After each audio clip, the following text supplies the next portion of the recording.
David, Yes. we're out here in Denver. You're homeless. Tell me about it.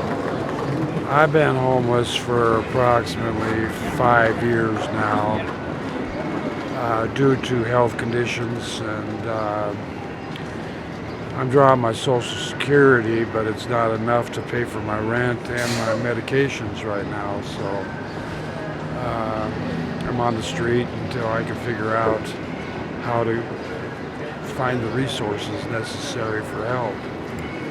Problem is there are very limited resources.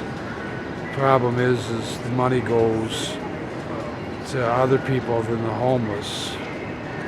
These places start up, they get these government grants, and they are basically enough to pay for their building and their salaries, and what's left over doesn't go to the homeless. But hopefully Denver has some insight into the problem. It can no longer put our heads in the sand and wish the problem would go away, because it's not going to go away. It's getting worse. I'm sorry. I also have issues with mental health.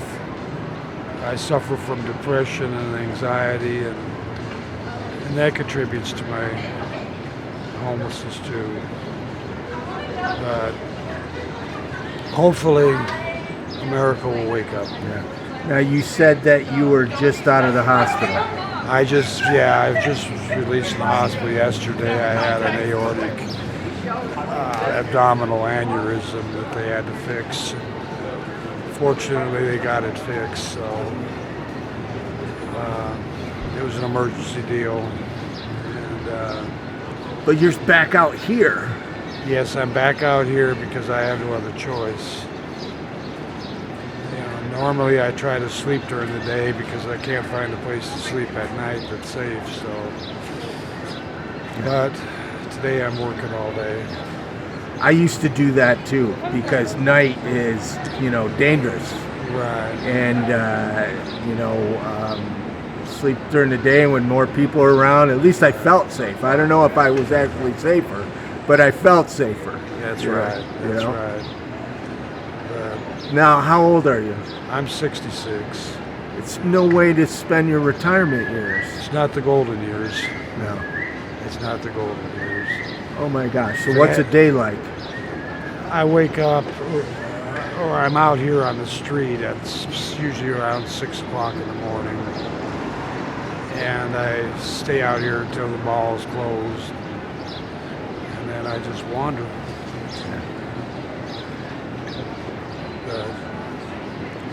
What would you want housed people to know about homelessness that they probably don't know? We're not bad people. Bad decisions sometimes. Bad health, bad circumstances. They all contribute to homelessness. Snowballs. Of course, mental health contributes to it, and drug problems contribute to it. Fortunately, I'm not in the category of an alcoholic or a drug addict. Just trying to survive. Yeah. Well, if homelessness was a punishment for bad decisions, we'd all be out here. Absolutely. Well, you said it yourself. It's, you get Social Security, but there's no place that you can rent on Social Security. That's not your decision. It's impossible. That's life. That's the lack of affordable housing. That's right. I thought I was going to be able to work forever. I was a carpenter all my life. When I got this neuropathy, I was no longer able to stay on my feet, and I had to quit working. And unfortunately, I didn't have anything in reserve to help me out, so that's where I'm in my situation. That's what's happening to most seniors these days. Even me, I lost everything in the '08 crash. It's when I started doing this, actually, and chances of me being homeless again are very real. Oh yeah. People don't realize how many people are a paycheck away from homelessness. I watch people. And when I'm out here panhandling, I know those that are going to help and those that don't care, and that's all right, I guess. Yeah, but just seeing people walk by you all day, Yeah, gosh. it's part of it. Yeah. But then again, a kind soul will walk by and give me $5 or $10, and I don't. Like I said, I got robbed when I was staying at the rescue mission. I have a bad knee that will give out on me, and one day I was sitting at the mission and talking to some people, and I got up to get a drink of water, and my knee collapsed on me, and I went straight down and hit my head on the concrete, and it temporarily dazed me. It knocked me out for a few seconds. But during that time, there was enough time for them to get into my backpack and steal my money. Wow. So that's why I avoid the rescue mission, because that's just another place that houses people during the day, but doesn't do anything to help the situation. They're often not safe places. There's some good shelters in the world. Oh, there but are. Many of them are not safe. They're not safe, and too many of them are run by Christian thugs.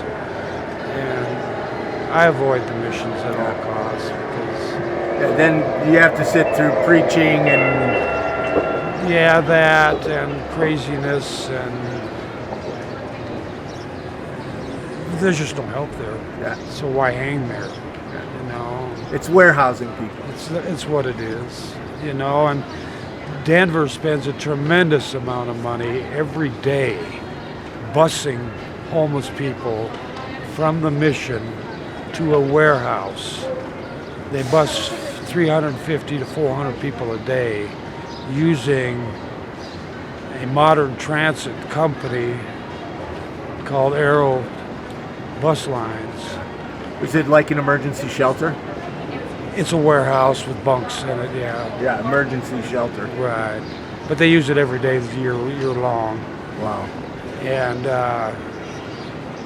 estimated cost is $6,000 a day just for Just transportation. busing. Wow. You know, that $6,000 can go a long way to helping somebody. Right. You know.